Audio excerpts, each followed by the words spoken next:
Namaskar. I'm a movie star. I'm 51 years of age. And I don't use Botox as yet. So I'm clean, but I do behave like you saw, like a 21-year-old in my movies. Yeah, I do that.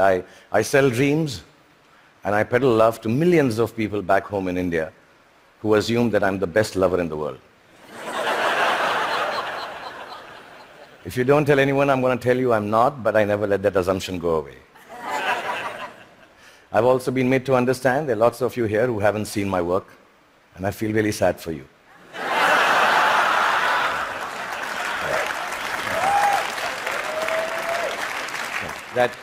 That doesn't take away from the fact that I'm completely self-obsessed, as a movie star should be. And that's when my friends Chris and Juliet called me here to speak about the future you. Naturally, it follows I'm going to speak about the present me.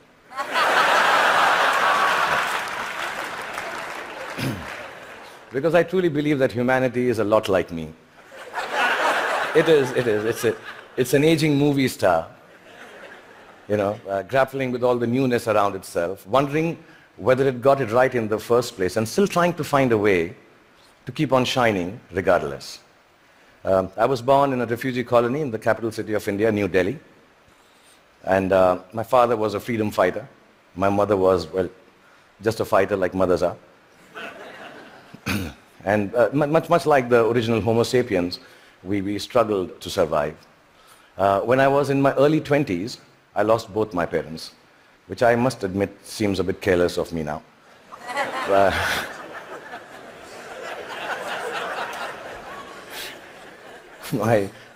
I do remember the night my father died, and I remember the driver of a neighbor who was driving us to the hospital. He mumbled something about dead people don't tip so well and walk away into the dark. And I was only 14 then, and I put my father's dead body in the back seat of the car. And my mother besides me, I started driving back from the hospital to the house. And in the middle of a quiet crying, my mother looked at me and she said, "Son, when did you learn to drive?" And I thought about it and realized, and I said to my mom, "Just now, Mom."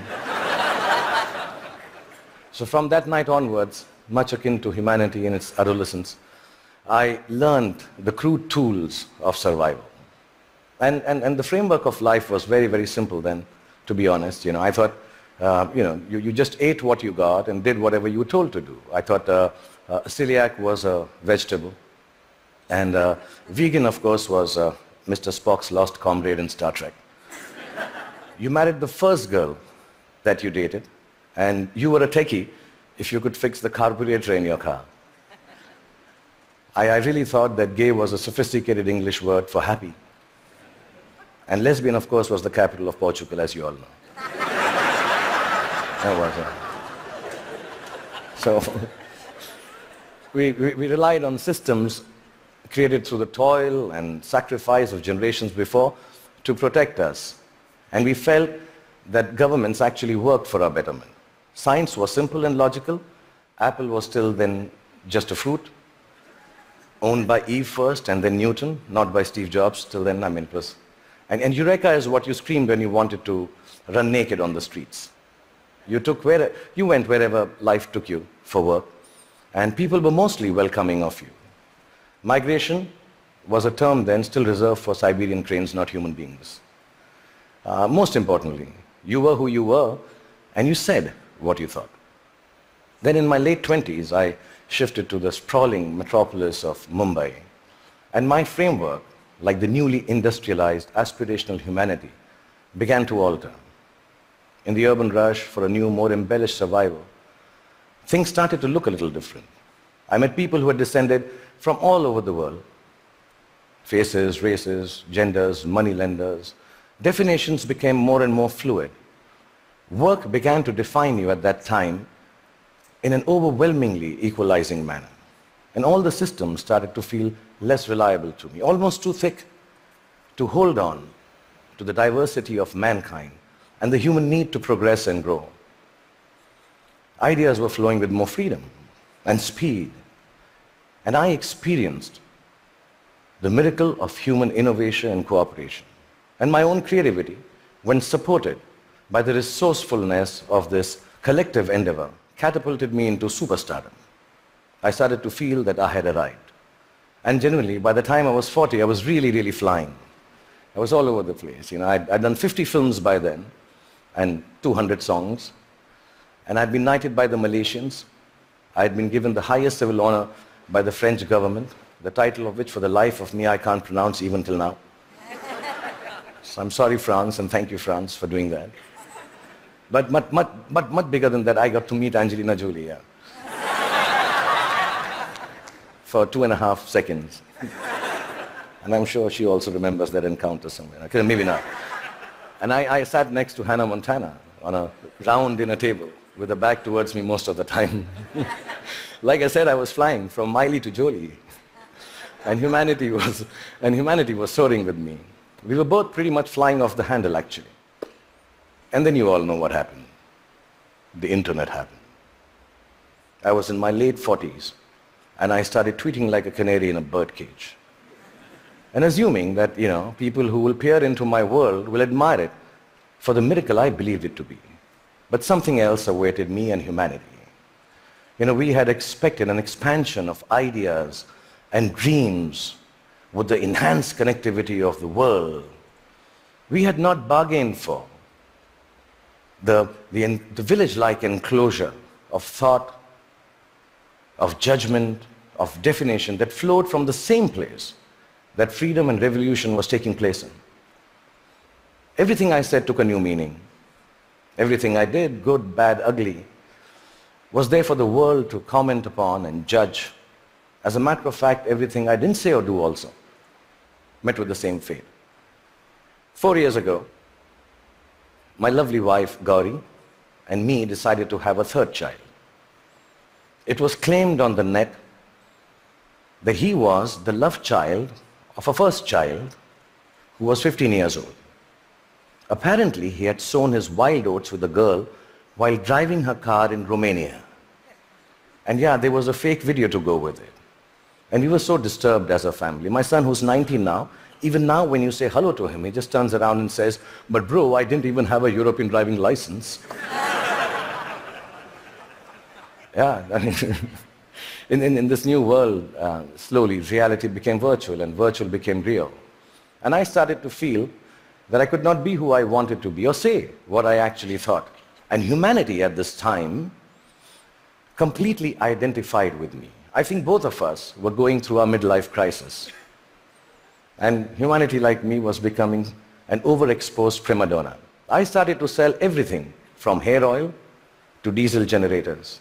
Humanity was buying everything from crude oil to nuclear reactors.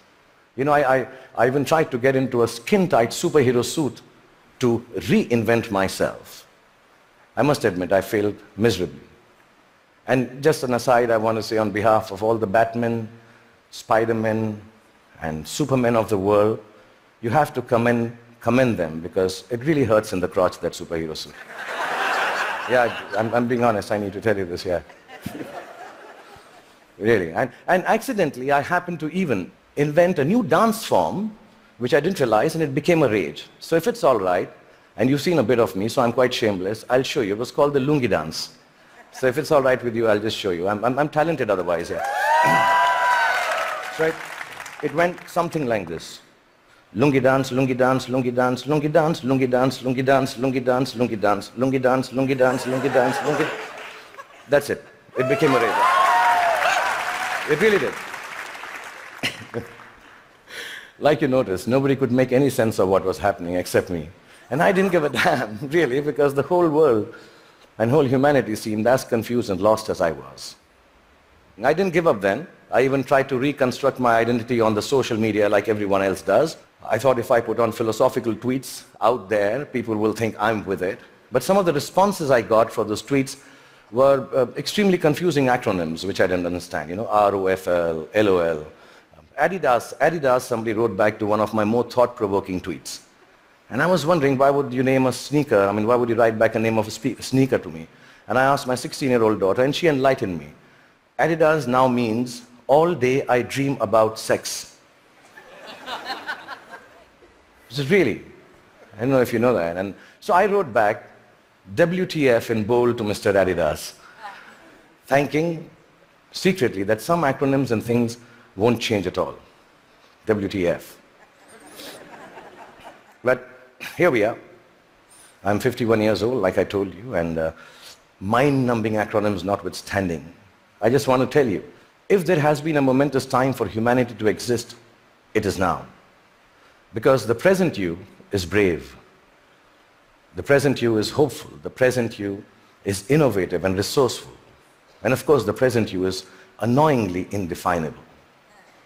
And in this spellbinding, imperfect moment of existence, feeling a little brave just before I came here, I decided to take a good hard look at my face. And I realized that I'm beginning to look more and more like the wax statue of me at Madame Tussauds. Yeah, and in that moment of realization, I asked the most central and pertinent question to humanity and me. Do I need to fix my face? Really, I'm an actor, like I told you, a modern expression of human creativity.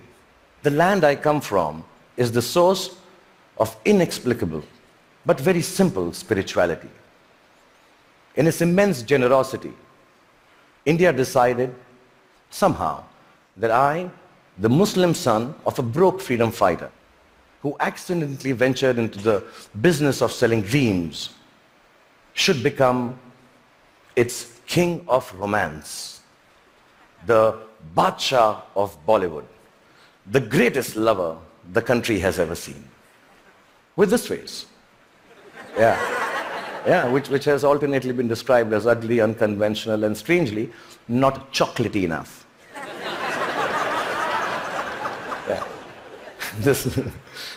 The people of this ancient land embraced me in their limitless love. And I've learned from these people that neither power nor poverty can make your life more magical or less torturous. I've learned from the people of my country that the dignity of a life, a human being, a culture, a religion, a country, actually resides in its ability for grace and compassion. I've learned that whatever moves you, whatever urges you to create, to build, whatever keeps you from failing, whatever helps you survive, is perhaps the oldest and the simplest emotion known to mankind. And that is love. A mystic poet from my land famously wrote, Pothi padi padi jug bhaya, pandit bhaya na koi. Pothi padi padi jug bhaya, bhaya na pandit koi. Dhai aakhar prem ke, pade so pandit hoy. Which loosely translates into that whatever, yeah, if you know Hindi, please clap. Yeah, it's very difficult to remember. Which loosely translates into actually saying that all the books of knowledge that you might read and then go ahead and impart your knowledge through innovation, through creativity, through technology. But mankind will never be the wiser about its future unless it is coupled with a sense of love and compassion for their fellow beings. The 2.5 alphabets which form the word prem, which means love, if you're able to understand that and practice it, that itself is enough to enlighten mankind. So I truly believe the future you has to be a you that loves. Otherwise, it will cease to flourish. It will perish in its own self-absorption. So you may use your power to build walls and keep people outside. Or you may use it to break barriers and welcome them in. You may use your faith to make people afraid and terrify them into submission. Or you can use it to give courage to people so they rise to the greatest heights of enlightenment. You can use your energy to build nuclear bombs and spread the darkness of destruction, or you can use it to spread the joy of light to millions.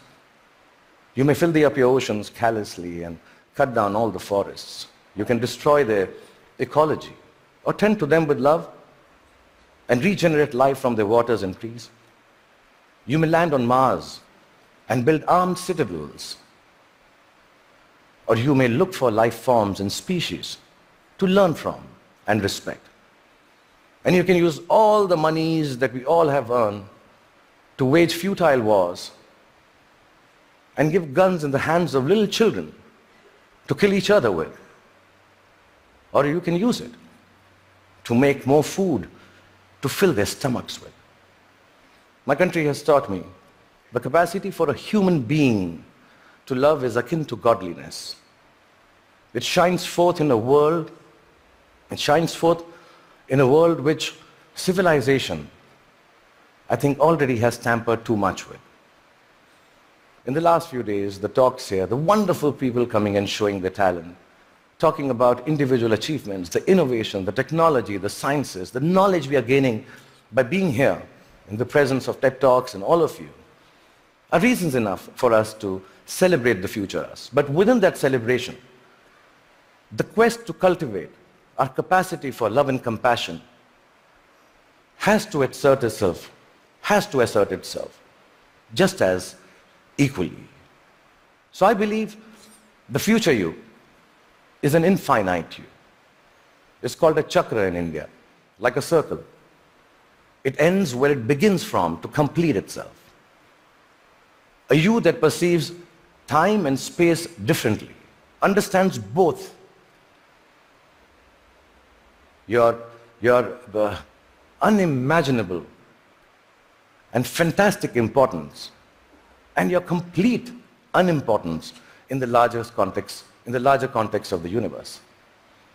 A you that returns back to the original innocence of humanity, which loves from the purity of heart, which sees from the eyes of truth, which dreams with the untampered, which dreams from the clarity of an untampered mind.